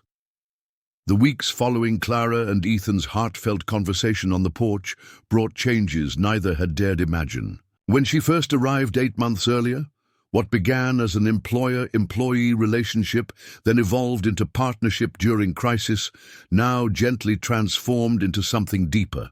They moved through their days in seamless coordination, each anticipating the other's needs and thoughts with an ease that the ranch hands observed with knowing glances. Never seen the boss smile so much, Parker commented to Sam as they watched. Ethan and Clara inspecting new calves in the south pasture, their heads bent close together in conversation. About time, Sam replied gruffly, though satisfaction gleamed in his weathered eyes. Both of them deserve some happiness after what life's dealt them. One warm June evening, as golden light stretched across the valley, Ethan found Clara in the garden she had expanded from Martha's original plot. Her hands were deep in the rich soil, planting late-season vegetables that would sustain them through winter. You've made this place thrive, he said, gesturing not just to the garden, but to the ranch beyond, the well-maintained buildings, the healthy livestock, the orderly operation that bore the unmistakable mark of Clara's organizational skills. She looked up, brushing a strand of hair from her forehead with the back of her wrist. We've made it thrive together. Ethan extended his hand, helping her to her feet. I've been thinking about that. About us. His scarred features were serious, though softened in a way that only Clara ever witnessed. When you came here, it was as an employee. The arrangement made sense at the time. Clara felt her heart quicken. And now? Now it feels inadequate to describe what you are to Broken Arrow. To me. He reached into his pocket, withdrawing a simple gold band. This was my mother's. I'd be honored if you would wear it, not as my housekeeper, but as my wife. The simplicity of his proposal, free from flowery sentiments or elaborate gestures, was perfectly suited to their honest relationship. Clara studied his face, the pock-marked skin that had once repelled others now as dear to her as the gentle heart it housed. I would be proud to be your wife, Ethan Hayes, she answered, her voice steady despite the emotion filling her chest. Not despite our scars, but with them as part of who we are together. As he slipped the ring onto her finger, Clara reflected on the strange journey that had brought her to this moment. 3 rejections in Willow Creek had led her to the one man who valued her exactly as she was. Strength, intelligence, scars and all. Plans for a simple ceremony began taking shape. But before they could be realized, a letter arrived bearing the territorial courthouse seal. Judge Morris had rendered his final decision on the Railroad Consortium's activities, a ruling that would directly impact Broken Arrow's future. He's ordered a complete investigation into Harrington's business practices, Ethan announced after reading the document, relief evident in his voice. The consortium's land claims are suspended pending review of their acquisition methods. Clara took the letter, scanning its formal language. This effectively halts their plans for the immediate future. The judge specifically cites our documentation as crucial evidence of coercive practices. Their victory over Harrington's schemes brought unexpected attention from beyond Willow Creek. A reporter from the territorial newspaper arrived at Broken Arrow, seeking an interview about the landmark ruling that had implications for ranchers throughout Wyoming. "Mr. Hayes," the young journalist began, notebook ready, "your stand against the Railroad Consortium has made quite an impression. Many believed one rancher couldn't successfully challenge such powerful interests." "I didn't stand alone," Ethan replied, his gaze moving to Clara, who sat beside him at the kitchen table. "Miss Bennett's detailed documentation and legal strategy were crucial to our case." The reporter looked at Clara with new interest, his eyes widening slightly as he registered her scarred profile, then quickly returning to his notes. "You have legal training, Miss Bennett. My father was an accountant and my uncle a physician with interest in jurisprudence," Clara explained. "Both believed in thorough documentation and the power of properly presented evidence. Miss Bennett, soon to be Mrs. Hayes," Ethan added with quiet pride, "brings capabilities to Broken Arrow that have transformed this ranch's operations and secured its future." The article appeared the following week, portraying Broken Arrow as a model of innovative ranch management and principled resistance against corporate overreach. More significantly for Clara and Ethan, it described them without a single mention of their respective scars, focusing instead on their complementary skills and shared vision. The morning of their wedding dawned clear and perfect, with late summer, wildflowers carpeting the hillsides surrounding the ranch. Judge Morris himself had agreed to perform the ceremony, riding out from Cheyenne as a show of support for the couple whose integrity had impressed him.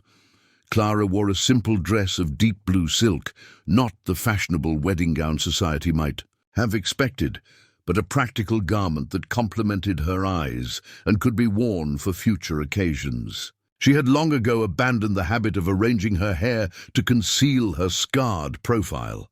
Today, she wore it swept back, her face fully visible in the clear Wyoming light.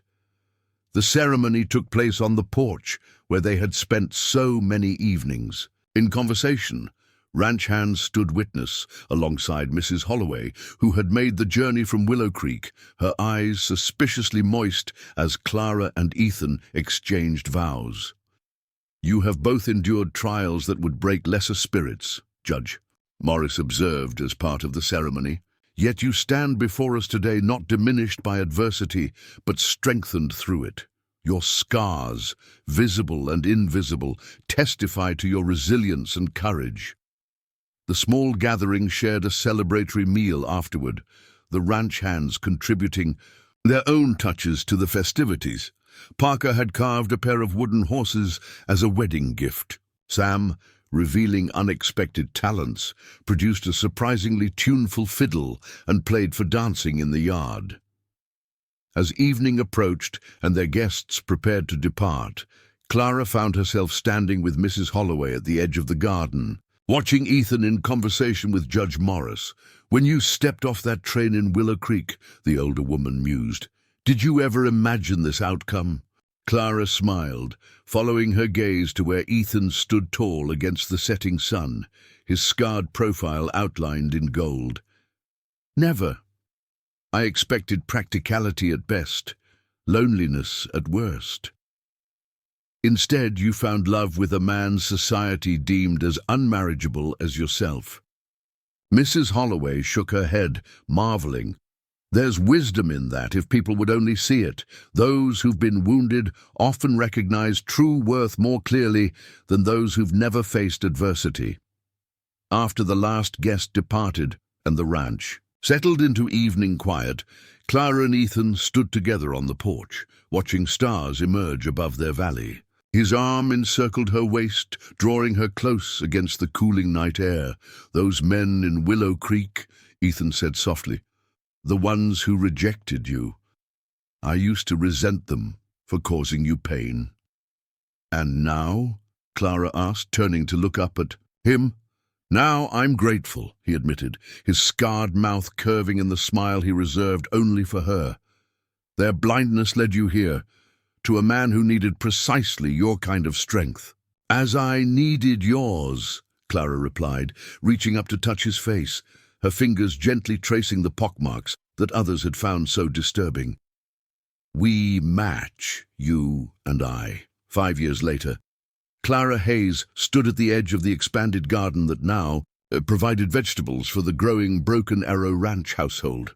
In the distance, Ethan's tall figure moved among the cattle, pointing out features to the small, dark-haired boy perched securely on his shoulders. 3-year-old James Hayes's laughter carried across the pasture as he waved excitedly to his mother. Beside Clara, 5-year-old Elizabeth carefully collected eggs in a basket, her serious expression a miniature version of her father's concentrated focus. "Mama, look!" Elizabeth called, proudly holding up a particularly large egg. "This one's bigger than all the others." "Excellent observation," Clara praised, smiling at her daughter's methodical approach to even the simplest tasks. "Careful now. We don't want to break it." The past 5 years had brought prosperity to Broken Arrow Ranch. Judge Morris's ruling against Harrington's consortium had eventually led to formal charges of fraud and intimidation. When the evidence Clara had compiled was made public, other ranchers came forward with similar experiences, resulting in Harrington's disgrace and eventual imprisonment. The railroad had eventually come to Wyoming, but on terms negotiated fairly, with property owners, including a spur line that allowed Broken Arrow to ship cattle directly to eastern markets without exploitative middlemen. The ranch had expanded its operations, hiring additional hands and developing a reputation for quality, stock and fair business practices. Willow Creek itself had changed as well. Thomas Wilson had sold his mercantile and moved west. Richard Blackwood's newspaper had been purchased by a larger publishing company. Benjamin Foster had indeed secured his position on the Territorial Education Board, though rumors suggested his political ambitions had stalled after financial improprieties came to light. None of this concerned Clara overmuch. Her world, her true world, centered on the thriving ranch and the family she and Ethan had created together. As twilight approached, she watched Ethan returning from the pasture, James still riding on his shoulders, small hands securely gripping his father's hair. Elizabeth ran to meet them, her egg collecting forgotten in her eagerness to share some vital childhood discovery. Clara observed them with a fullness in her heart that sometimes still caught her by surprise. The mail-order bride rejected for being too scarred had found not just acceptance, but celebration of her strength and capabilities. The pox-marked rancher, isolated by others' fear and prejudice, had discovered healing through loving again rather than retreating from life's possibilities. Together, they had built something neither could have created alone. A home where visible scars were merely evidence of battles survived, where strength was valued above superficial beauty, and where two people once defined by society's rejection had, bound in each other, exactly what they needed to thrive. As Ethan reached her, lowering James to the ground so both children could race ahead toward the house, he took Clara's hand in his, their fingers interlacing with the easy familiarity of deep connection. "Happy?" he asked simply. Clara's answer was in her eyes, in the home they had built, in the children who carried their resilience forward into a new generation. But she spoke it aloud anyway, for the joy of affirming what they both already knew. More than I ever imagined possible. The setting sun painted their scarred faces in warm golden light as they walked hand in hand toward the house, their shadows stretching behind them, not separate, but merged into one. Up next, you've got two more standout stories right on your screen. If this one hit the mark, you won't want to pass these up. Just click and check them out. And don't forget to like, subscribe, and turn on the notification bell so you don't miss any upload from us.